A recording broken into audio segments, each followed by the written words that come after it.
Good morning, guys. So go and tell your mother good morning and happy Mother's Day. Today is Mother's Day. In our Sunday school lesson this morning, we are still wandering through that wilderness, guys. Our lesson this week is entitled, No, You Didn't. So, still in the wilderness, still wandering around. I mean, are they ever going to get out? Who knows? So, but our title this week is called No, You Didn't. So here we go. Same thing. We're going to read. The Israelites had been in the wilderness for 40 years. They had made their way back around to the place where they had sent their spies into the promised land. After a while, they ran out of water. The people began complaining. This had happened once before, and God told Moses to hit a rock with Aaron's rod. God had a different plan this time. He still wanted Moses to have Aaron's rod, but instead of hitting the rock, God wanted Moses to speak to it. When he got in front of the people, he began speaking to them in an angry way. Then he hit the rock twice. This is not what God told him to do. God was good to give them the water they needed, but he took something away from Moses. God told Moses that he would not be leading the people into the promised land. And so, our memory verse this week says, Ye shall not bring this congregation into the land which I have given them. And it's from Numbers 20:12. And so, if you think about this, you know, for the past few weeks, this is really all we have talked about from 1st of April, I think is when we really started kicking this off to now. Guys, we're in the second week of May. And so we've been having Sunday school just through this. And, I told y'all from the beginning, I thought it was so funny how our lessons coincided with wandering aimlessly through the wilderness. And a few weeks ago, we were still wandering aimlessly, not knowing what, who, when, where, why we could even do anything. And so, we got to come back to church last week, and we got to be in our church building. And I hope soon, maybe in the next few weeks or so, maybe a little bit longer, that we can get to come back to Sunday school. But these people are still, we don't know what year this is. It doesn't tell us, but we do know that they have wandered back around to the same place where they sent the spies in from last week. So, several years, a year's journey. We're just not real sure, but they have wandered back to that same spot where the spies went in. So it says, the Israelites have wandered back to the place they sent the spies into, the promised land. And when I was sitting there talking to Brother Justin about it, I said, I kind of think, because they camped. They didn't just, I don't know how they did it, but, I guess in my mind I'm trying to think about what they did, and I don't think they moved every day. They may not have moved every year, but I guess when they say camped out or late, was there or something that, and I know it's not like a camp out we have. They didn't, they didn't have s'mores and hot dogs and, stuff like that, but they did have in one of our lessons it says they built the tabernacle and then all of their tents faced it. So, they were kind of camping out, but we don't face our tents or anything to any certain thing when we camp, just maybe trying to keep it away from the sun or something. But I kind of in my mind think that they're camped out, like they're waiting. They don't still know how long they're going to wander, but they're kind of waiting to see how things are going. I don't know. I get confused with these people because I think they're as confused as we are about the wandering. But they are still wondering because in the last week's lesson, they decided to listen to the spies that lied to them over the spies that were telling the truth. Sometimes it's so much easier to believe lies. And, I've said it, I think I've even said it here, but I tell my Wednesday night class, lies are pretty. Lies are neat. Lies are those things that you want. If I tell you that anytime you pretty much tell a person a lie, they're going to be entranced by it a lot of times because it's what they want to hear and not what they need to hear.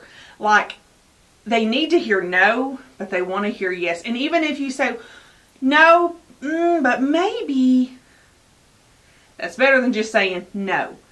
And so, it's easier to believe someone when they tell you there's these huge giants in the land and I don't think we can take them, than it is for these men to come back and say, there's giants in the land, but we can take them. Because it's sometimes easier to be scared of things, of the unknown especially, than it is to believe what you don't understand.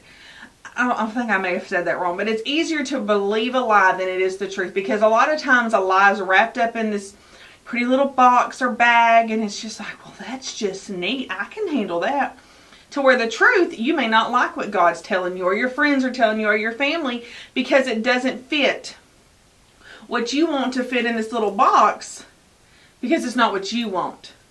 And a lot of times, that's how God is with us. Just because we want it doesn't mean He wants it. And we need to want what He wants. Just because I think I need something doesn't always mean that I need it. Just because I want it and I want it now. And that's kind of like our mentality in life. And I really think the life that a lot of us live is that fast food life. That fast food mentality that we want it. We want to drive up to get it. Wait in line for less than a few minutes and be done with it. That's how we want to get it. But God's timing is not always our timing. And just because we want it now doesn't mean that God's ready for us to have it. And God may never be ready for us to have something. And I think that's what these people wanted. They wanted to get to where they wanted to go, cross that finish line, and be done with it. But they didn't get there because they did not believe and trust God like they needed to. As they were wondering and waiting, and they had came back to that place where they'd sent those spies, and they came back to it, and they ran out of water, and they started to complain. And guys, these people were complainers. What I've read and the lessons, I mean, I think we're all complainers to an extent. I complain, like just yesterday, Brother Justin said, "What is wrong with you?" And I was like, "I am hungry and I need something to eat." Because I was getting very moody and complaining about just the littlest things. He found me something to eat and life was good for me again. When I get thirsty, like last week, I needed to have a drink of water. I didn't have anything in here. I wasn't complaining. I just had some allergy issues last week.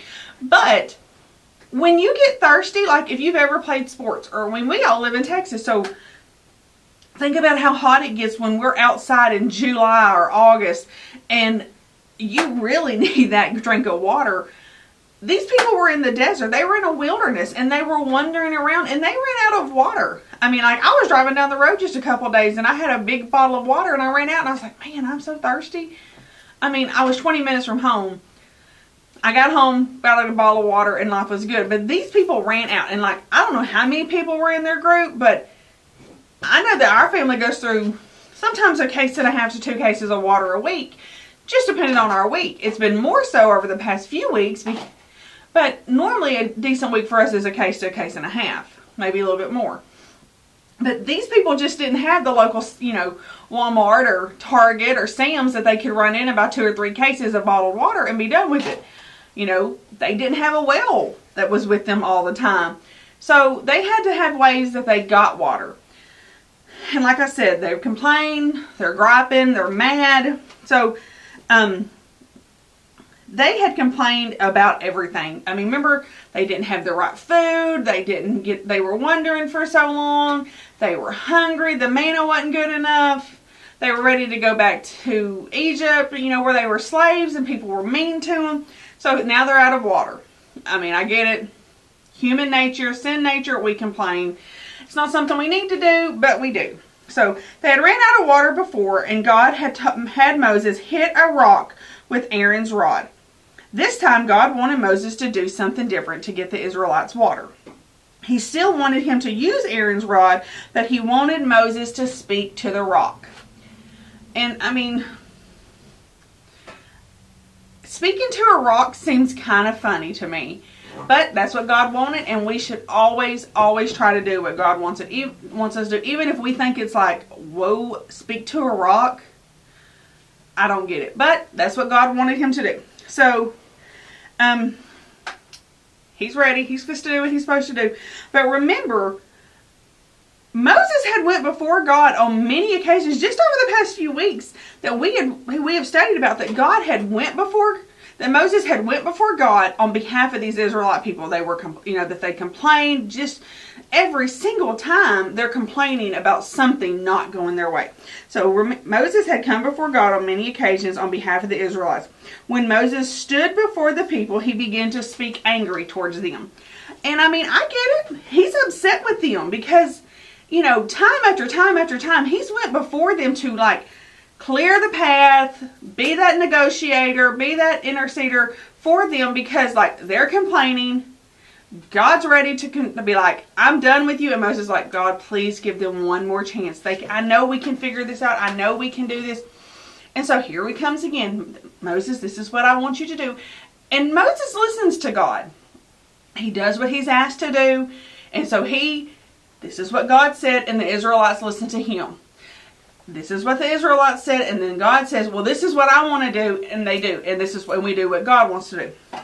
So Moses spoke the way he did because I'm sure he was tired of them. They were and I just said, they were humans. They were needy people, and we as humans are needy people. I know some of you are like, Miss Amber, I am not needy. Do you need food? Do you get upset when you're hungry? Do you need sleep? You is needy. I am needy. I am very needy. I'm tired right now. I get hungry. And when I get hungry, most of y'all know that I get moody. I like to drink water. I always have water with me most of the time. Or some other type of, tea or Dr. Pepper. Y'all know me. I like to have things when I want them. I love my air conditioner. Our power clicked off the other night. I was like, oh, Lord, please let it come back on. And it did. So, if you have a need, and when it doesn't get met, you get kind of moody and stuff, you're needy. But we as humans need things because we have become spoilt to things. They didn't have air conditioner or bottled water right there, or food at their beck and call. We can go put something in the microwave, and in less than a minute, some things are done. So, yeah, we are needy people. But these people were needy enough they complained a lot. And Moses always tried to be that interceder for them to help them and go through and make things easy for them. So here they are. They're needing. They're mad. They want water. And I get it. So Moses is done. He's like, I am done with you people. I am no longer going to take your back for you. Whatever God does, that's your punishment because anything I've tried to do, you have not listened and you're okay. And then when one other thing doesn't go your way, you're mad. It's like a little kid, and I guess I'm going to use Jet for an example. We have several, he has blue plates, he has green plates, he has a Paw Patrol cup, he has just different kinds of cups, but his favorite things are his VeggieTale plates. He has a VeggieTale plate we found at the bookstore a few months ago. And some days he wants the VeggieTale plate, some days he doesn't want the VeggieTale plate. One night I made his food that wasn't on the VeggieTale plate, and I didn't know it was VeggieTale night plate, and he didn't want to eat it. So there's my son complaining. Kaylee had lettuce on a hamburger one time. Well, Kaylee the bug don't like lettuce. And Kinley had mustard one time. Well, Kinley don't like mustard. And so constant complaining. And I know that's just because we have become spoiled to what we want. So Moses was like, there's no pleasing you people. I don't know what to do. I have done every single thing for you to let God not kill you, which is what, he probably wants to do. So Moses, he was told to speak to the rock to get water. Moses was like, here's my anger. This is my wrath. So Moses hit the rock. That wasn't what God told him to do. Being frustrated at anything is not a reason to decide not to listen to God. And so, I got to thinking, do we ever not listen to God? Yeah, probably more than we want to admit that we don't. Just because God's timetable and our timetable does not add up, we think that we can do it on our own. God tells us to do this because, do we ever not do what God tells us to do because we are frustrated? And we may not be frustrated at God. And I know that things can happen to bring forth our anger that it's not put towards God, but we're just angry. You can be angry at a person. You can be angry at a situation. I know that when things don't go my way always, I do get angry. And maybe, and not at God, but if my kids don't listen, therefore I'm angry at them. Or something with Brother Justin and I. Or, just life in general when things don't go the way we think they should go.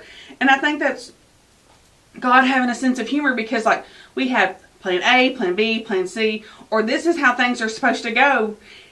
And you get 5 years into your plan and God's like, and that's not, so does that erase, I mean, does like, now because plan D doesn't go your way, maybe E, F, and G aren't going to go that way either, because now God has been like, this is where you're supposed to be.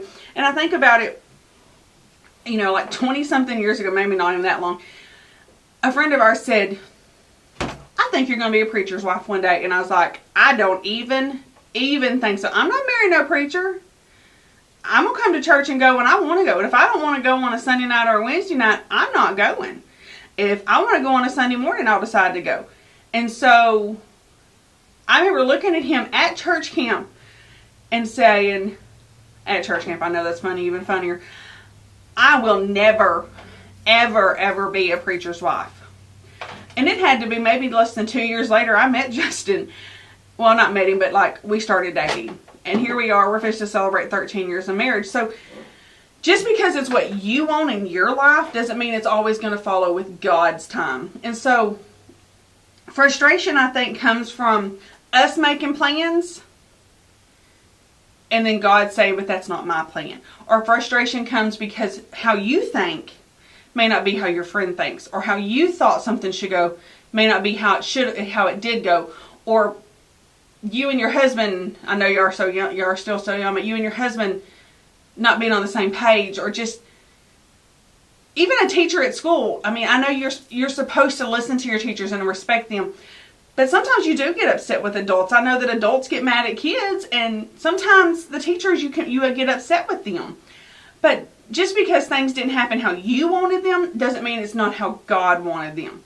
And just because it didn't go how you thought it should be, our frustration should never, ever be taken out towards God or even anybody else. You know, I look back through my life and people I have dated before I dated Justin, and I'm like, thank you, Jesus, for not keeping me in that situation, because it was not a good situation. You know, I wasn't in church like I needed to be. I wasn't studying God's Word like I needed to be. And at the time, I was upset because I really liked that guy, or maybe thought I loved him. But that wasn't God's plan. And now looking back, you know, 15 years later, I can see that. But at the time, I didn't. So frustration comes from different things. But just because we are frustrated does not mean that they should be taken out on God or people or any situation. But God was like, I'm still going to be merciful to you. So God gave them water. But just as God had punished the other Israelites for the ones who lied, for believing the spies, he had to punish Moses for not listening. And so you're thinking, what is his punishment? I mean, like, Moses did everything correct up until this one point. So how can you really be mad at Moses? And I thought the same thing. I'm thinking, does one little thing really, you know, does the punishment fit the crime? Or does that one little thing he did when he didn't listen, is that really worth this huge punishment that he's given him? And yes, it is. God gives us all punishments. And because we're supposed to abide by him and listen to his rules. So God told Moses that he wouldn't be leading the people into the promised land. And you know, when I read that in this lesson and kind of read it through the Bible, I was like, man, that's awful. I mean, you have been wondering with these people for however long. I really wish we had a year on this. And you have done every single thing for them. You have taken time. You have prayed for these people. You have stepped in on their behalf. So God just wouldn't take them out at that moment when he probably needed to. And out of your anger and frustration with these same exact people who you have done so much for, God says, Moses, I am so sorry, but you will not be the one that leads these people into the promised land. And that's kind of got to be devastating. I mean, it really has to be devastating for Moses to know he has done so much to get to where he is. And then God's like, I'm sorry, your frustration caused you not to listen to me. So therefore, when you didn't listen, people may have thought it was okay. You know, and I tell my Wednesday night kids that because they're a little bit older than you guys. You may be the only thing that these people ever see that envisions Christ, that points them to Jesus. And why? And you may invite people over and over and over to come to Sunday morning church with you, Wednesday night church with you, Sunday night church with you. And they may never come because of how you act, because of how they see you. So if a person that you're inviting to church has a bad mouth or has a bad reputation or just says things that you know is not right of a child of God, but you're doing it too, why do they want to come to church? Because if you're saying you're a child of God, but you have bad words and bad behavior and everything coming out of your mouth and body, what makes them want to be like you? Because they already are if you're acting the same way they do. And so you have to think about how you act. Is it okay? And I know as humans, we sometimes slip, but God never did. God doesn't slip for us. And just because your friend says it doesn't mean you have to. You need to be Christ-like so that friend that does say those things wants to mimic your responses. Because if you're saying bad words and having vulgar mouth and just every other thing is just like awful and terrible, but that friend is doing it too, why does that friend want to come to church? Why does he want to do anything when he thinks that that's how Christians act? And that's not how we act. But the frustration, so God told him, Moses, you acted out. You kind of did what the Israelites did. You took your frustration with them and chose not to listen to me. That is why obeying God is so important. Even the smallest little things that we think is not huge, it's important to God. Reading your Bible. I mean, I know that the Old Testament gets kind of confusing with thous and these and all those crazy words. I get it. Not lying to your mom and dad. Not lying to anybody. Because we have been given 10 commandments to follow each and every day.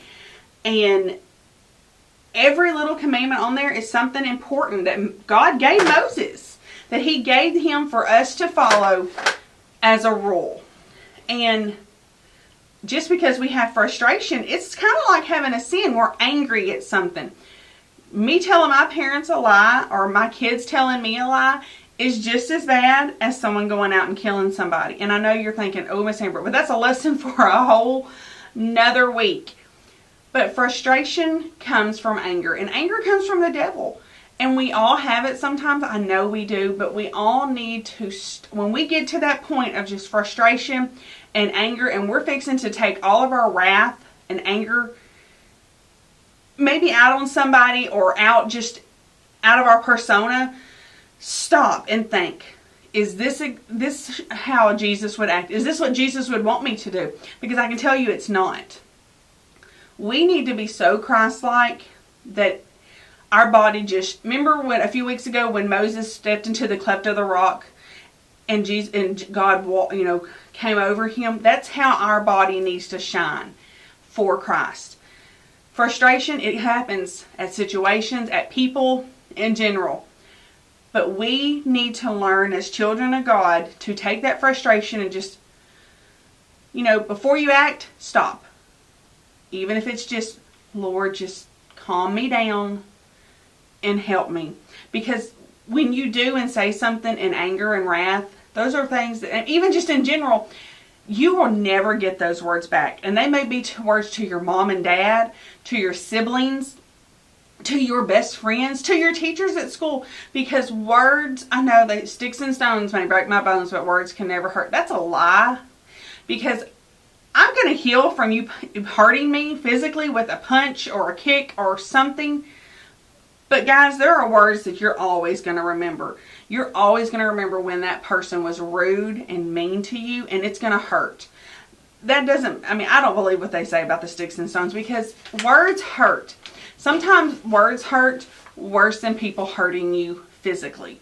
So remember that before you take that step in your anger and your frustration, just remember to take a breath and say that prayer for God to just calm you down, because that's what we needed to do, and that's all Moses needed to do. And because he was angry, y'all, he was so angry at these people because they had whined and complained and did every single thing to just grate underneath those people's skin.